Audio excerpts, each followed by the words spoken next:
Hi friends, మీకు ఈ video నచ్చినట్లయితే లైక్ చేయండి, సబ్స్క్రైబ్ చేయండి.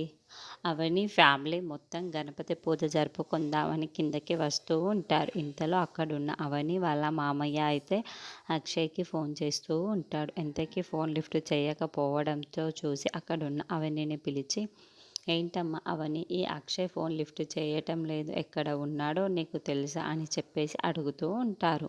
ఆ మాటలు వినగానే అక్కడున్న అవని అయితే, ఏమో తెలియదు మామయ్య, ఎక్కడ ఉన్నారో నాకు తెలియదు, ఇక్కడే ఎక్కడో ఉంటారు అని చెప్పేసి అనుకుంటున్నాను అని చెప్పేసి అంటూ ఉంటుంది. ఆ మాటలు వినగానే అక్కడున్న వాళ్ళున్నారు, వీళ్ళు ముగ్గురు కనిపించటం లేదు, శ్రీకర్ కనిపించటం లేదు, కమల్ కనిపించటం లేదు, అలాగే అక్షయ్ కనిపించటం లేదు, వీళ్ళు ఎక్కడికి వెళ్ళిపోయారు అని చెప్పేసి చాలా కంగారు పడుతూ ఉంటారు.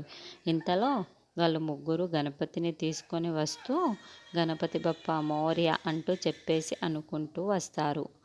అది వినగానే ఇంట్లో ఉన్న వాళ్ళందరూ అయితే, అదిగోండి వస్తున్నారు కదా అని చెప్పేసి అనుకుంటూ అటువైపుకు చూస్తూ ఉంటారు. ఇంతలో గణపతి విగ్రహాన్ని తీసుకురావడం చూసి ఇంట్లో ఉన్న వాళ్ళందరూ చాలా సంతోషిస్తూ ఉంటారు.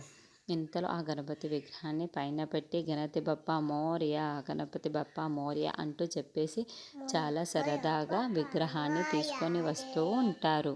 ఇంతలో అక్కడున్న పల్లవి అయితే, నేను అడిగింది తెచ్చారా అని చెప్పేసి అడుగుతూ ఉంటుంది. ఆ మాటలు వినగానే అక్కడున్న వాళ్ళందరూ, తెచ్చాను, దీంట్లో ఏం చేస్తావు నువ్వు అని చెప్పేసి అడుగుతూ ఉంటాడు.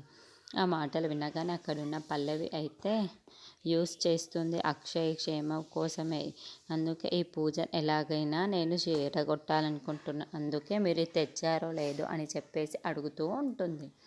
ఆ మాటలు వినగానే అక్కడున్న వాళ్ళైతే, తెచ్చానమ్మా, ఇదిగో తీసుకో, నువ్వే ఏం చేస్తావో తెలియదు కానీ ఈ పూజనైతే చెడగొట్టాలి అని చెప్పేసి అంటూ ఉంటాడు. ఆ మాటలు వినగానే అక్కడున్న పల్లవి అయితే, ఈ పూజని చెడగొట్టే బాధ్యత నాది, ఎలాగైనా సరే ఈ పూజని చెడగొట్టి ఇంట్లో ఉన్న వాళ్ళందరి ప్రశాంతతను పోగొట్టాలి అని చెప్పేసి అంటూ ఉంటుంది.